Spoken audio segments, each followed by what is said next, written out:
PM Narendra Modi ने अलीगढ़ मुस्लिम university के शताब्दी समारोह को वीडियो कॉन्फ्रेंसिंग के जरिए संबोधित किया। उन्होंने यूनिवर्सिटी के 100 साल पूरे होने पर डाक टिकट भी जारी किया। इस मौके पर पीएम ने कहा कि एएमयू के शताब्दी समारोह से मुझे जोड़ने के लिए आपका आभार व्यक्त करता हूं। ये भारत की अमूल्य धरोहर है। एएमयू से तालीम लेकर निकले लोग आज दुनिया के सैकड़ों देशों में छाए हुए हैं। पीएम ने कहा कि 100 साल के इतिहास में एएमयू ने कई लोगों को संवारा है, लोगों को नई सोच दी है। एएमयू की पहचान वो मूल्य रहे हैं जिन पर सर सैयद अहमद खान ने यूनिवर्सिटी की स्थापना की। उनके जरिए मैं देश के हर टीचर का अभिनंदन करता हूं। 5 दशक के इतिहास में पहली बार कोई प्रधानमंत्री एएमयू के कार्यक्रम में हिस्सा ले रहा है। इससे पहले 1964 में तत्कालीन प्रधानमंत्री लाल बहादुर शास्त्री ने एएमयू के दीक्षांत समारोह को संबोधित किया था। किसान आंदोलन का आज 27वां दिन है। सरकार से बातचीत को लेकर किसान आज मीटिंग करेंगे। इसमें पंजाब और राष्ट्रीय किसान संगठनों के नेता शामिल होंगे। वो तय करेंगे कि सरकार से चर्चा करनी है या नहीं। सरकार ने रविवार को किसानों को बातचीत के न्योते की चिट्ठी भेजी थी। दूसरी तरफ किसान नेताओं का कहना है कि सरकार दिखावा कर रही है और जो 5 पेज का प्रपोजल भेजा है इसमें पुरानी बातों पर ही जोर है। जम्मू कश्मीर के कुलगाम में आतंकियों और सुरक्षा बलों के बीच मुठभेड़ हो गई, जिसमें लश्कर-ए-तैयबा के 2 आतंकियों ने सरेंडर किया है। जम्मू कश्मीर में जिला विकास परिषद 280 सीटों की काउंटिंग चल रही है। शुरुआती रुझान में बीजेपी बढ़त बनाए हुए है, जबकि गुपकार दूसरे नंबर पर चल रहा है। क्रिसमस की छुट्टी को लेकर पश्चिम बंगाल की सीएम ममता बनर्जी ने मोदी सरकार पर हमला बोला है। ममता ने कहा है कि देश में धार्मिक नफरत की राजनीति चल रही है। यमुना एक्सप्रेस वे पर दर्दनाक हादसा सामने आया है, जहां आगरा से नोएडा की ओर जा रही कार आगे जा रहे कंटेनर्स के डीजल टैंक से टकरा गई। इस हादसे में 5 लोग जिंदा जल गए। बताया जा रहा है कि मृतक लखनऊ के रहने वाले थे। जालौर के बालवाड़ा में रेलवे ट्रैक पर नाबालिग जोड़े के शव मिले हैं। सूचना मिलने के पर जीआरपी और रानीवाड़ा पुलिस मौके पर पहुंची और दोनों शवों को कब्जे में लिया।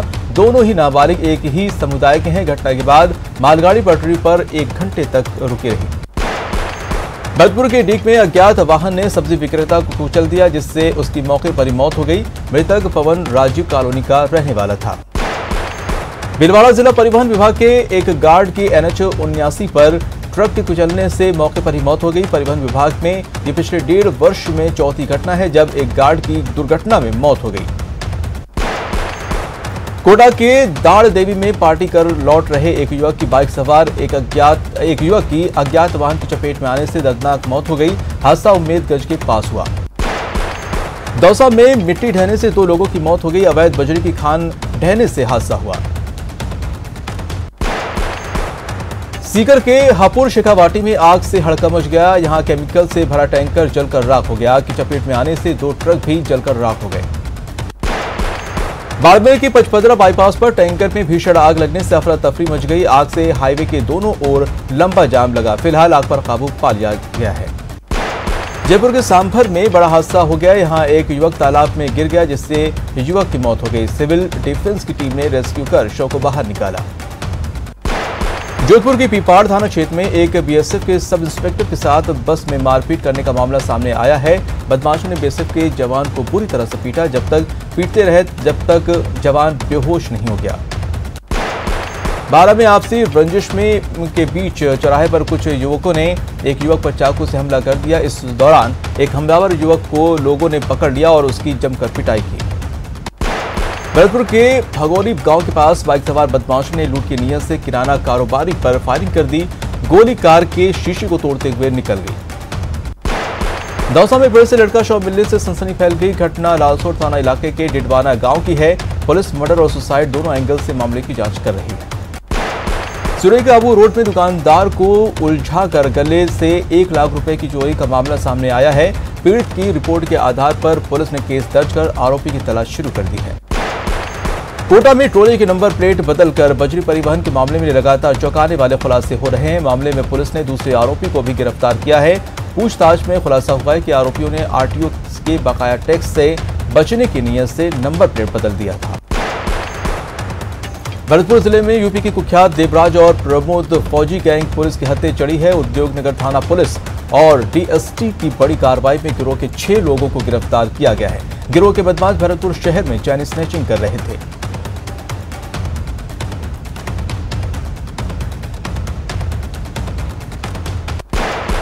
कोटा में रफ्तार का कहर देखने को मिला। यहां एक मिनी ट्रक ने मोटरसाइकिल सवार सुभाष चंद्र कोहली को टक्कर मार दी, जिससे उसकी मौके पर ही मौत हो गई। अलवर में जिला पुलिस की टीम ने सूर्यनगर में हुए हत्याकांड का खुलासा किया। इस मामले में पुलिस ने 4 बदमाशों को भी गिरफ्तार किया है। पुलिस अधीक्षक तेजस्विनी गौतम ने बताया कि हत्या का कारण प्रेम प्रसंग था। भीलवाड़ा के फुलिया कला थाना क्षेत्र से धनोब माता मंदिर से चोरी मामले का अतिरिक्त पुलिस अधीक्षक विमल सिंह नेहरा ने पर्दाफाश कर दिया। मामले में पुलिस ने गुजरात के अहमदाबाद से सराफा व्यापारी को भी गिरफ्तार किया है। पुलिस ने चोरी के इस्तेमाल में लाए गए वाहन को भी बरामद किया है। राज्यपाल आयोग की अध्यक्ष संगीता बेनीवाल ने भरतपुर में बाल सुधार गृह के साथ बालिका गृह और शिशु गृह का औचक निरीक्षण किया। निरीक्षण के दौरान इन जगहों पर कई खामियां पाई गई। खामियों से नाराज संगीता बेनीवाल ने कहा है कि बच्चों को जानवरों से भी बदतर हालत में रखा जा रहा है। ऐसे में वो जिले के अधिकारियों की बैठक बुलाएंगे और उनसे जवाब मांगेंगे। जैसलमेर कलेक्टर आशीष मोदी ने विमान सेवा को फिर से बहाल करने के लिए पहल की है। उन्होंने सिविल एविएशन कॉर्पोरेशन को पत्र लिखकर जयपुर जैसलमेर विमान सेवा फिर शुरू करने का अनुरोध किया है। बाड़मेर में कृषि वैज्ञानिक डॉक्टर सोनाली शर्मा बाजरे से 30 से ज्यादा प्रोडक्ट तैयार किया है। उन्होंने बाजरे से बिस्किट, भाखरी, पापड़, पकौड़े, खींची जैसे कई प्रोडक्ट तैयार किए हैं। अपने संसदीय क्षेत्र के 5 दिवसीय दौरे पर आए लोकसभा स्पीकर ओम बिरला ने केशवरायपाटन और कॉपरेन कस्बे में जनसुनवाई की। उन्होंने लोगों की समस्याओं का तत्काल समाधान के निर्देश अधिकारियों को दिए हैं। एडीजी राजू शर्मा ने बीकानेर की पुलिस लाइन का निरीक्षण किया। उन्होंने कानून व्यवस्था को लेकर पुलिस अधिकारियों से जानकारी ली। इस दौरान आईजी प्रफुल्ल कुमार और एसपी प्रहलाद सिंह भी उनके साथ रहे। सीकर जिले के ग्रामीण इलाकों में जमीन के अंदर खनिजों की जांच के लिए चलाए जा रहे हेलीकॉप्टर सर्वे को लेकर ग्रामीणों में खासा उत्साह बना हुआ है। दरअसल हेलीकॉप्टर के नीचे एक बड़ा एंटीना लगाया हुआ है और हेलीकॉप्टर के काफी नीचे से रोज उड़ान भर रहा है। प्रदेश में 20 जिलों में 90 निकायों में चुनाव की तैयारियां शुरू हो गई हैं, जिसको लेकर चुनाव आयुक्त पीएस नेहरा ने चुनाव की तैयारियों के संबंध में संबंधित जिला कलेक्टर्स के साथ वीडियो कॉन्फ्रेंसिंग के जरिए विस्तार से चर्चा की और आवश्यक दिशा निर्देश दिए। जयपुर में बेरोजगार अभ्यर्थियों ने एकजुट होकर नई भर्तियां जारी करने की सरकार से मांग रखी। अपनी मांगों को लेकर राज्य भर से अभ्यर्थी बड़ी संख्या में पहुंचे और नई भर्तियों की मांग की है। दौसा में निकाय अध्यक्ष के चुनाव में जहां कांग्रेस ने परचम लहराया, वहीं उपाध्यक्ष के चुनाव में भी कांग्रेस का जलवा बरकरार है। दौसा के 3 निकायों में उपाध्यक्षों के लिए चुनाव हुआ। तीनों ही सीटों पर पार्टी ने क्लीन स्वीप किया। बारां जिले के नगर परिषद बारां और अंता नगर पालिका में हुए उपाध्यक्ष के चुनाव में कांग्रेस ने बाजी मारी है। दोनों ही जगह कांग्रेस के उपाध्यक्ष निर्वाचित हुए हैं। चित्तौड़गढ़ के जिला कारागृह में जारी बंदियों का हड़ताल समाप्त हो गया। बता दें कि जेल में कैदी बीते 17 दिसंबर से ही भूख हड़ताल पर थे। कैदी उप कारापाल को जेल से हटाने की मांग कर रहे थे। अलवर में पेंशनर दिवस के मौके पर लोगों को मास्क और काढ़े का वितरण किया गया। केंद्रीय सरकार पेंशनर एसोसिएशन के तत्वाधान में कार्यक्रम का आयोजन हुआ। अलवर जिले में राजस्थान पटवार संघ की ओर से पटवारी हक यात्रा का आयोजन किया गया। ये रैली कंपनी बाग से शुरू होकर जिला कलेक्टर कार्यालय पहुंची और यहां पर जिला कलेक्टर को मुख्यमंत्री के नाम ज्ञापन सौंपा गया। राजस्थान पटवार संघ के आह्वान पर राजसमंद में भी पटवारियों ने काम बंद रखा। संघ ने अपनी मांगों को लेकर जिला पटवार संघ से लेकर कलेक्ट्री तक मौन जुलूस निकालकर सरकार तक अपनी बात पहुंचाने का प्रयास किया। अलवर के क्षेत्रीय और जिला परिवहन कार्यालय का परिवहन विभाग के राजस्थान एडिशनल कमिश्नर महेंद्र सिंह खींची ने निरीक्षण किया। निरीक्षण के बाद उन्होंने परिवहन विभाग के अधिकारियों की बैठक ली और उन्हें बकाया वसूली के टारगेट पूरे करने के निर्देश दिए। पूर्व कैबिनेट मंत्री विश्वेंद्र सिंह ने कहा कि भरतपुर सांसद को छोड़कर भाजपा मुक्त हो गया है और सभी निकायों में कांग्रेस का ही कब्जा हो गया है। साथ ही सातों विधानसभा में भी कांग्रेस के ही विधायक हैं। राजसमंद में बीजेपी महिला मोर्चा जिला अध्यक्ष कला राजौरा के नेतृत्व में महिला मोर्चा के सदस्य और पदाधिकारी कलेक्ट्रेट पर जमा हुए और प्रदेश सरकार के खिलाफ नारेबाजी की। सीकर में राजस्थान पटवार संघ ने राज्य सरकार के खिलाफ अपना विरोध जाहिर किया। उन्होंने बजरंग कांटा से कलेक्ट्रेट तक मूक रैली निकालकर वेतन विसंगति दूर करने की मांग की। बूंदी जिले में 5 सूत्री मांगों को लेकर पटवारियों ने काली पट्टी बांधकर मौन जुलूस निकालकर विरोध जताया। इस दौरान वो एक साथ इकट्ठा होकर अपने हाथों में मांगे लिखी पट्टियां लेकर मौन जुलूस के रूप में जिला कलेक्ट्रेट पहुंचे और कलेक्ट्रेट को मुख्यमंत्री के नाम ज्ञापन सौंपा। अलवर जिले के शाहजहांपुर बॉर्डर पर कृषि कानूनों के विरोध में आंदोलन जारी है। स्वराज इंडिया के संयोजक योगेंद्र यादव, कांग्रेसी नेताओं और पूर्व जयपुर जिला कलेक्टर रहे जगरूप सिंह यादव ने गांव में चौपाल लगाकर किसानों को से समर्थन मांगा है। कोटा उत्तर नगर निगम के भाजपा पार्षदों ने नगर निगम प्रशासन पर सफाई कर्मचारियों के बंटवारे में भेदभाव का आरोप लगाया है। पार्षदों ने नगर निगम कार्यालय के बाहर जमकर हंगामा बरपाया। कोटा में थैलेसीमिया मरीजों और गर्भवतियों के लिए रक्तदान शिविर आयोजित किया गया। इस दौरान 39 यूनिट ब्लड संग्रहित किया गया। डूंगरपुर जिले के बिछीवाड़ा थाना क्षेत्र के क्वालिया गांव के विवाहिता ने आत्महत्या कर ली है। मां के पक्ष के लोगों के हंगामे के बाद 3 दिन बाद शव का पोस्टमार्टम हो सका। एकता परिषद के राष्ट्रीय समन्वयक और संस्थापक पीवी राजगोपाल किसानों के आंदोलन के समर्थन में अलवर पहुंचे। उन्होंने अलवर जिला कलेक्टर से बात की और किसानों की समस्याओं को जल्द निपटाने के निर्देश दिए। पुष्कर के राजकीय अस्पताल में किसान यूनियन ने स्ट्रेचर और व्हील चेयर डोनेट किया। किसान यूनियन की इस पहल को लोगों ने सराहनीय कार्य बताते हुए कहा कि डोनेशन से अस्पताल की खस्ताहाल व्यवस्थाओं में सुधार होगा। कोटा के इटावा नगर पालिका में भाजपा का बोर्ड गठित हुआ है। यहां से पालिका के चेयरमैन रजनी सोनी निर्वाचित हुई हैं, जबकि डिप्टी चेयरमैन निर्मला निर्वाचित हुई हैं। श्रीगंगानगर में मतदाता सूची का संक्षिप्त पुनरीक्षण अभियान चलाकर मतदाताओं को जागरूक किया गया। स्वीप रंगोली के जरिए हाल ही में 18 साल की आयु पूरी करने वाले 9 मतदाताओं से मतदान करने की अपील की गई। कोटा में वेस्ट सेंट्रल रेलवे मजदूर संघ ने मंडल कार्यालय के बाहर विरोध प्रदर्शन किया। प्रदर्शनकारियों में रेलवे के पॉइंट समेत अन्य कर्मी शामिल रहे। रेलवे मजदूर संघ ने रेल प्रशासन पर मनमाने तरीके से ड्यूटी लगाने का आरोप लगाया है। डूंगरपुर में CRS RK शर्मा और तकनीक अधिकारियों ने बिछीवाड़ा से डूंगरपुर रेलवे स्टेशन तक के रेल मार्ग का निरीक्षण किया। इसके बाद डूंगरपुर से रायगढ़ स्टेशन तक CRS स्पेशल ट्रेन से स्पीड ट्रायल भी किया गया। चित्तौड़गढ़ में पटवार संघ ने जिला मुख्यालय पर मूक रैली निकालकर विरोध प्रदर्शन किया। प्रदर्शनकारियों ने सीएम गहलोत के नाम जिला कलेक्टर को ज्ञापन सौंपा है। चित्तौड़गढ़ में भाजपा महिला मोर्चा ने कलेक्ट्रेट के चौराहे पर महिलाओं के खिलाफ बढ़ रहे अत्याचार को लेकर विरोध प्रदर्शन किया है। इस दौरान बीजेपी कार्यकर्ताओं ने नारेबाजी करते हुए सीएम के नाम जिला कलेक्टर को ज्ञापन सौंपा है। जयपुर विकास प्राधिकरण में BPCLP और BP की बैठक आयोजित हुई। बैठक की अगुवाई JDA आयुक्त गौरव गोयल ने की। बैठकों में कुल 12 प्रकरणों का अनुमोदन किया गया। करौली में सभापति पद के बाद उपसभापति पद पर भी कांग्रेस ने अपना परचम लहराया है। सोमवार को उपसभापति पद के लिए चुनाव हुआ, जहां कांग्रेस प्रत्याशी सुनील सैनी ने अपने निकटतम प्रतिद्वंदी को 28 मतों से हरा दिया। अलवर के बहरोड नगर पालिका में चुने गए चेयरमैन और वार्ड पार्षदों को उपखंड अधिकारी ने पद और गोपनीयता की शपथ दिलाई। और बहरोड नगर पालिका के 35 वार्डों में 18 पर कांग्रेस और 8 पर बीजेपी, जबकि 9 सीटों पर निर्दलीय ने जीत हासिल की है। अलवर के किशनगढ़ बास और खैरतल में बीजेपी ने उपाध्यक्ष पद पर भी जीत हासिल की है। किशनगढ़ बास से साक्षी वशिष्ठ और खैरतल से वरुण टाटा उप चेयरमैन पद के लिए निर्वाचित हुए। इससे पहले बीजेपी ने दोनों निगम पर बीजेपी का बोर्ड बनाने में सफलता हासिल की। बीकानेर में राजस्थान पटवार संघ ने अपनी विभिन्न मांगों को लेकर मौन जुलूस निकाला। संघ जिला अध्यक्ष अशोक सियाग ने कहा कि पूर्व में किए गए समझौते को लागू नहीं करके राज्य सरकार पटवारियों के साथ छलावा कर रही है। अलवर नगर परिषद की ओर से मालाखेड़ा बाजार में बने नाले का मिलान बापू बाजार के नाले से करने का विरोध कर रही है। लोग पिछले 5 दिनों से इसका विरोध करने में लगे हुए हैं। राजस्थान रोडवेज की ओर से आयोजित साइकिल रैली सोमवार को बीकानेर पहुंची। बता दें कि ये रैली बीते 14 दिसंबर को शुरू हुआ था, जो पाली जैसलमेर होते हुए सोमवार को बीकानेर पहुंची। कोटा में मोबाइल OPD वाहनों से 7 जगहों पर शिविर लगाकर 272 मरीजों को परामर्श और दवाइयां दी गईं। शिविर में 6 गर्भवती महिलाओं की ANC जांच और 4 प्रसूताओं की PNC जांच भी की गई।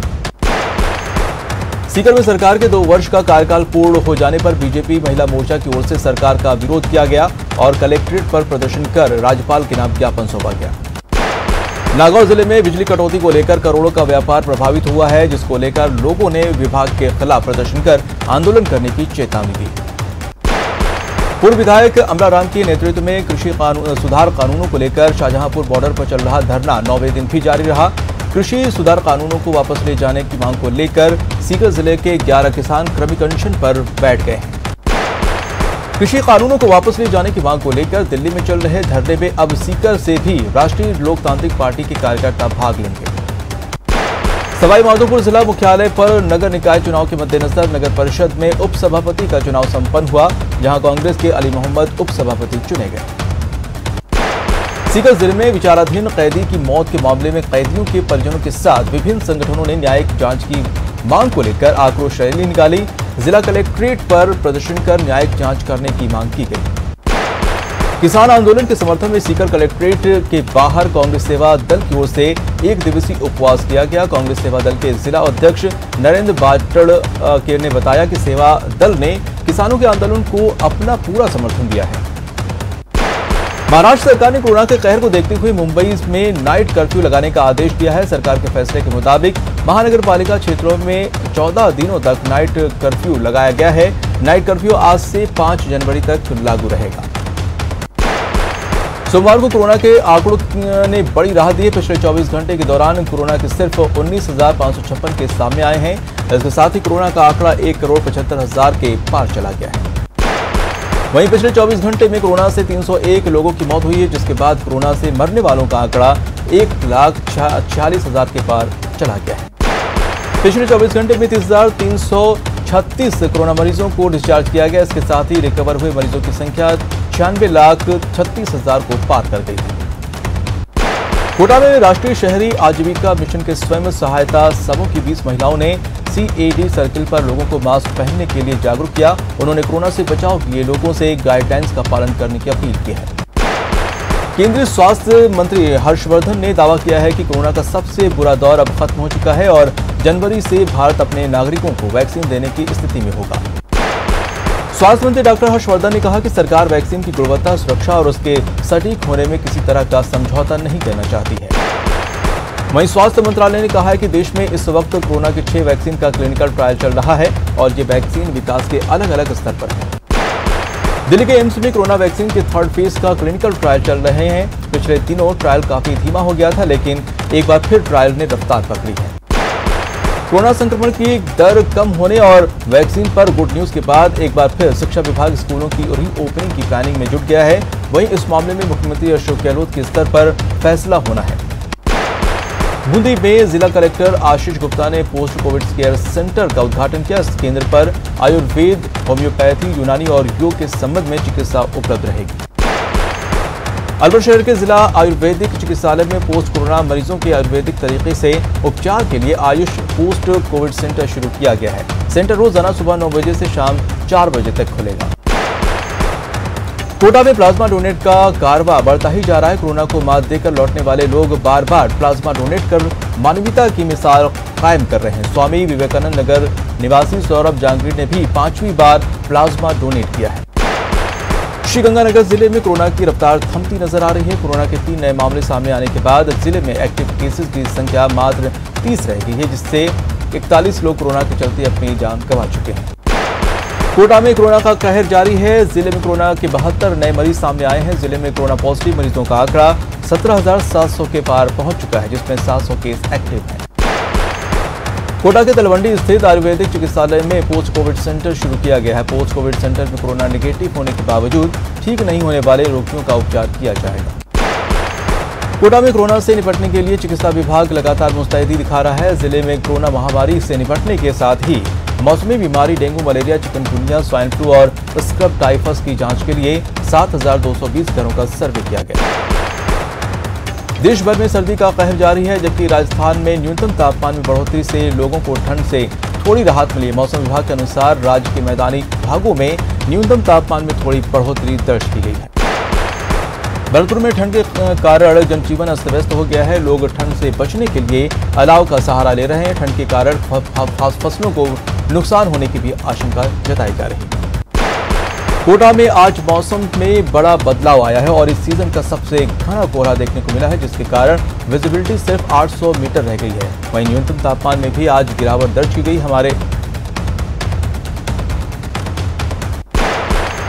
फिलहाल इस बुलेटिन में इतना ही। नमस्कार।